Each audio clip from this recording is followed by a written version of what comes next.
Cops. What is the saddest thing a criminal has said? As loss prevention, I observed a teen girl grab a few items from a makeup rack and conceal them into her purse.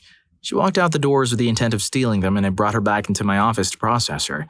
She didn't show much emotion, but the one thing that really stuck with me was that she didn't want us to call her house because her mother had cancer and was sleeping.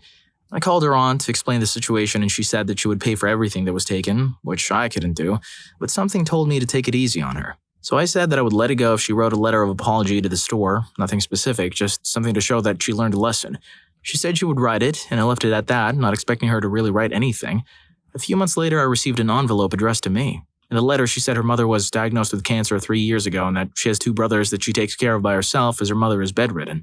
Her father is gone and left them when the diagnosis was revealed. So here she is, so young, taking care of her brothers and mother, and didn't have enough money to fix herself up like the other girls at school and felt so conscious about it. She didn't want to waste money on herself and would steal items that she needed from stores. She admitted to stealing socks and underwear for herself, but said she paid for everything that she got for her mother and brothers. She just felt extremely guilty spending money on herself. She sent along with the letter a $100 bill to pay for the other items she took. I called her and asked to speak with her face-to-face at work. She came down and I handed the $100 back to her along with a bag of makeup supplies. She explained to me that she wanted to join the military when she got older, because she felt her life was spiraling and she needed the support. I gave her the number to my local recruiter and told her to call him and he would get her set up as I was friends with him. 3 years later, I got a call in my office from the recruiter saying he has someone in his office trying to get into the Marines, but they had admitted to being caught for theft at my store. He said he needed a letter saying the charges were not sought and that she wasn't actively trespassed. She was absolutely trespassed, as that is the one thing I didn't have control over at the time. However, I ripped up the trespass, maliciously changed things in my computer system, and sent out the letter to get her into the Marines. I felt that I couldn't deny her that shot at her dream. Fast forward to last year, she came into the store and asked for LP. She not only thanked me, but hugged me and cried. She said that her mother passed away shortly after she got caught stealing, and her brothers were taken by her aunt while she had to go into foster care. She offered to buy me lunch, but I declined for professional reasons. Otherwise, I felt that she needed a person to believe in her and give her a chance. I told her anytime she wanted to talk, knock on my door. She knocked a few months ago, and we chatted for several hours before she left. I told her how proud of her I am and that she's such a wonderful person. Just a little bit of caring went a long way with her. That's all she ever needed, just someone to ask her how she's doing. She had nobody. Out of all the things I've done in my job, that makes me the most proud. Even though if my bosses found out, it would most likely get me fired, but I never cared about policy when showing a little compassion. This was one of those times. I've also had a former thief contact me on Facebook and thank me for giving him the "this is your life" talk. He said he cried for a week, then decided to get sober and turn his life around. He's now a rehab counselor. I try to talk to everyone that comes into my office to find the reason they have put themselves there. I've got all sorts of wild stories. I'm sure lots were outright lies, but even if I lecture them for just a minute and a few seconds of that talk sticks with them, I feel accomplished as a person. My job sucks, but at least it gives me the opportunity to convince people to finally get sober or not go down the path of being a criminal. Oh, and that recruiter that I was friends with came into my store about 3 months after he enlisted her. Being loss prevention for around 10 years, you just know when something is off with someone. He ended up grabbing about 4 boxes of cologne and dipping into a fitting room where he smashed the boxes and took the cologne. He then proceeded to exit the store. I stopped him and said, "Sergeant, what are you doing?" He said, "Damn, you got me. Well played." Knowing this guy is a brawler, I asked if we were going to have problems, and he said no. So I told him to follow me back. He sits down and takes the cologne out of his pockets and asks if he was going to jail, which I said, "That depends on you." He gave me his military ID and I called the police department to check if he had warrants. Come to find out, he had multiple for theft. The dispatch said police were on their way, but I kept this to myself as he would have ran. One small thing to note about Sergeant is that he joined the Marines at the age of 17 and hadn't done anything since. He's also 42 years old and hasn't made it past Sergeant, so obviously something was up. He has enough time to be promoted to Sergeant Major if he just kept his head down and worked. While talking to him, he told me he had a substance problem and his new girlfriend enabled him. I asked why he keeps her around if she did that, but he couldn't answer. Anyway, after a few minutes, the police arrived and he went from chill to crazy and wanted to fight them. He then reached into his waist and before he could, 3 officers and myself were on him and cuffing him. We searched him and found that there was a small handgun in his waistband. Asked him why he was planning on pulling it out and he said that the military is forcing him to retire, that he doesn't know what to do with his life anymore. After multiple tours of Iraq and Afghanistan, he was mentally just washed. So I told him to take this time to get sober. Another officer gave him $20 to get stuff when he got to jail. If you're they don't give you anything to help fight the withdrawals. So officers will give them $20 to buy a huge tub of Kool-Aid or preferably Tang. The high sugar helps with the withdrawals. You can also mix with a coffee creamer to get a taffy that you can chew on. About 2 months later, I called him and he said that as part of his probation, they made him take rehab. I asked how that was going and he said it went well. until his girlfriend visited and snuck him some illegal stuff, but later that night he felt so guilty that he decided he was done with her. He said that he wishes I wouldn't have called the cops on him, but I told him that he made that choice when he decided to come in and steal, and that if he was going to get better, he needs to stop blaming others for his downfall and own up to it. He was quiet, then said that his counselor said the same thing to him. He then said that before he left the Marines, he was demoted to PFC because of the thefts and was court-martialed. He was stripped of his pension as well. So I gave him the phone number to a guy, my uncle, that does construction, and told him I expect him to call tomorrow before 9 a.m. He did call and got hired. He now busts his bum working construction and loves it. Still has his problems, but at least he has a job and feels valued. He has a purpose, which is why I think he really had a hard time. Thank you for your kindness. You're a damn good person. Story 2. Not a cop, sorry, but an RN who did clinicals in nursing school at our state hospital. Some of the most disturbed and mentally ill people I have ever worked with. Majority of them are there on court orders. A lot of them had committed crimes but were deemed mentally unfit to stand trial. Some of them become wards of the state and essentially live at this facility. A lot of them were not able to survive or care for themselves alone. Think people actively hallucinating, yelling or screaming at walls. The ambience was always somewhat eerie. We as students were not allowed on the side of the hospital where any actively dangerous patients were housed. But that didn't stop people from complaining about having to do clinical hours there.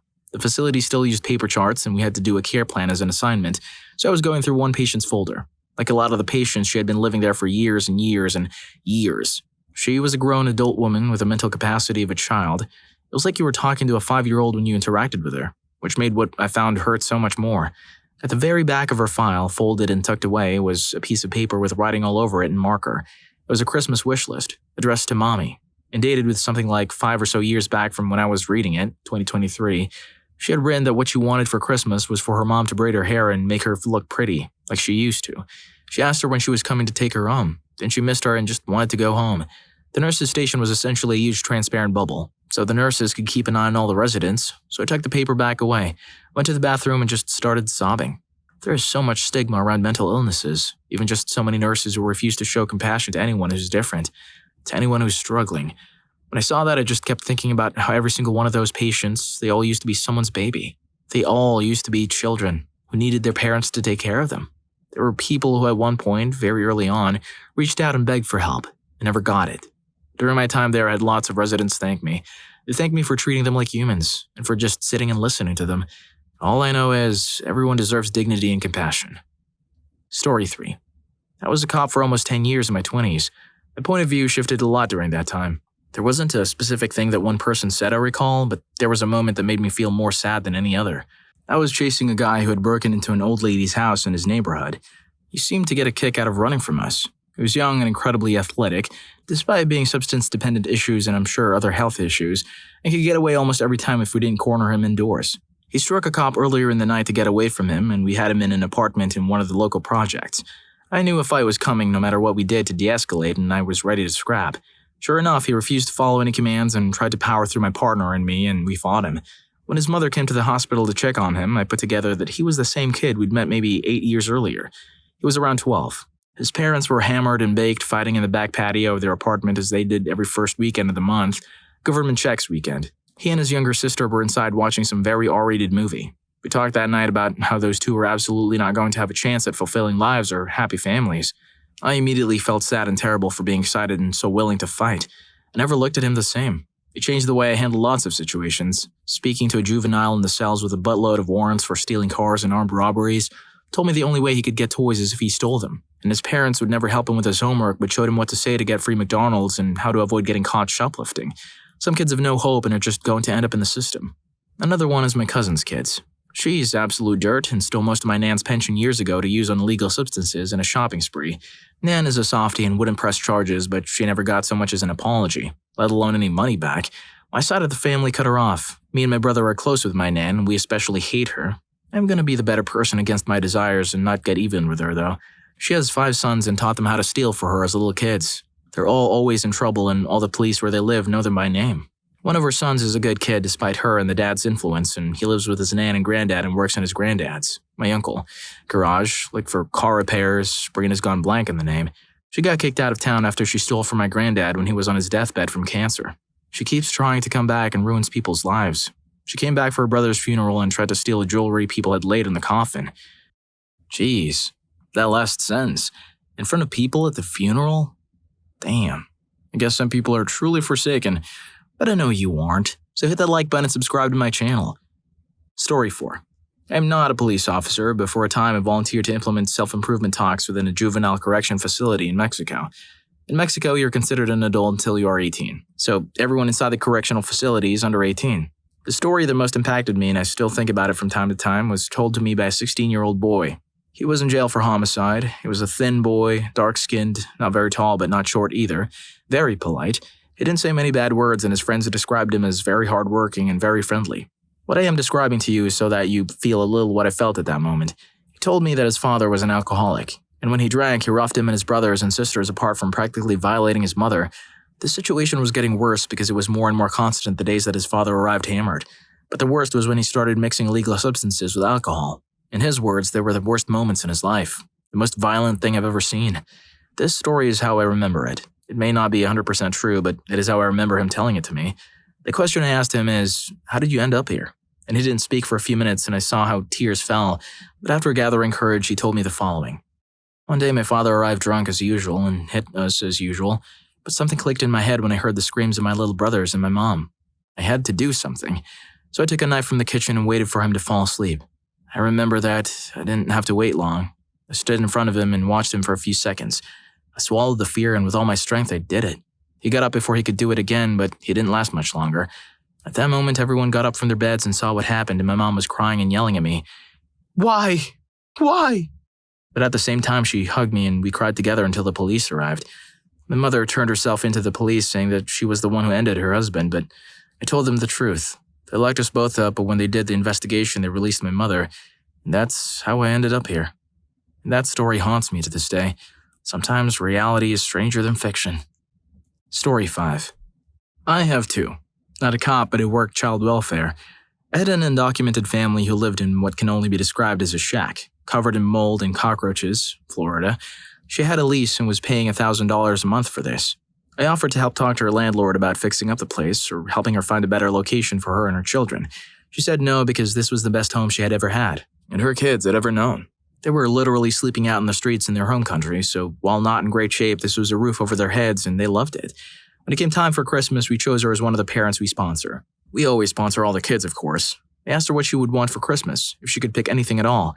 Her request? A trip to McDonald's for her kids. She had always asked to go, but she could never afford it, so she wanted gift cards to take them. She was one of my first cases on the job, and 3 years later, I still cry thinking about her and her kids. The kicker was she didn't even deserve to have her kids removed. The children's dad got buzzed while she was at work. They called it failure to protect because she left the kids with her dad for the day. Without speaking English and being undocumented, she never had a fighting chance at stopping the removal. I hope they're doing well now. I worked in mental health, too. I worked in a day program and a pre-vocational program. My clients came from institutions and were doing programs as part of their conditions of release. One of my groups ran a hot dogs cart and they profit shared, after cart expenses. They made very little, they were on assistance, so it wasn't an income supplement, it was more of a perk. Anyways, I had this one woman. She'd been working in the streets since she was young, she was already in her 40s.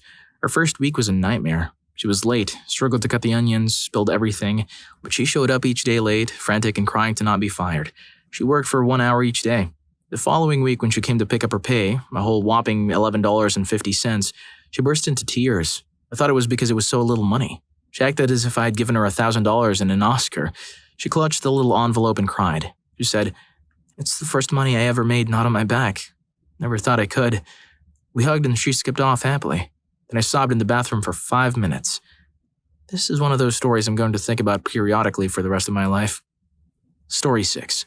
I'm in dispatch, so I don't usually hear what the suspects say, but I do hear what the victims say, especially in the moment when they're still in the heat of it. One night the phone hits hard at about 2:30, and let me tell you, nothing good happens after 2 a.m. I take one, reports of gunfire. Times are like that, and some people don't have constructive things to do other than pop off some rounds. As long as there is no property damage and loss of life, everything is good, right? I take another, same report, add it to the pile, take down the location to help triangulate, then I take a third, barely a whisper. Nobody ever says it would be so hot. I calm her as much as I can, but shock is one hell of a ride. I get her location, let my coworkers know it's go time, and loop an EMS for life-saving instructions. She was asleep, in her bed, and caught 3 bullets in the lower torso. I think she made it, but I'm just dispatch. I don't always get closure. Story 7. I worked 20 years in corporate security. One of my responsibilities was internal theft investigations. I've literally completed thousands of investigations over the years. An investigation I completed in Baltimore was probably the saddest. The store had a missing deposit, approximately $15,000 was gone, and never made it to the bank. The likely suspects were the 4 managers who all had access to the safe, so that was a good place to start. I talked to the first 3 and felt pretty strong that none of them were involved. The last, assistant manager I needed to talk to, arrived. The first thing she did was go to the bathroom and get sick. The store manager kind of laughed. She said she's been getting sick often. We're pretty sure she's pregnant. I interview her and she ends up admitting to stealing the missing deposit. She also admits to previously stealing an additional $10,000 in cash and merchandise since she started working for us. She then talks about being substance dependent. She was always clean until about 6 months ago when her boyfriend talked her into trying something else, just once, he said. A few months later, she was completely hooked. I could tell from her physical appearance she wasn't in a good place. She asked if I wanted to see something. She then showed me a few photos of just a year ago when she was a high school cheerleader. She was very attractive and I couldn't believe it was the same girl standing in front of me. She said she had good grades and never did any substances at all before 6 months ago. Her boyfriend who got her hooked had left her. So now she went to the worst crime, illegal substance-ridden area in Baltimore and bought the substances on her own. She said she had another friend who would help look after her in such a tough area. Just seeing how she had declined physically and gotten herself in a very dark place, it was very sad to see. I told her I would agree to reduce charges and diversion as long as she was getting help. I wanted to see proof that she gets into rehab and some form of counseling within the next couple of months. If I came back in 2 months and she couldn't provide proof to me, she would be charged with grand theft, a felony. I was able to follow up with her once, but that was it. I wish I was confident she somehow was able to turn things around and get her life together. That this story has a happy ending, but I'm not. I hope you enjoyed the video. And if you made it this far, I'm sure you'll also enjoy. Cops, what's your best? Nope, not worth it. Story. Story 5 was so not worth it. See you in that video.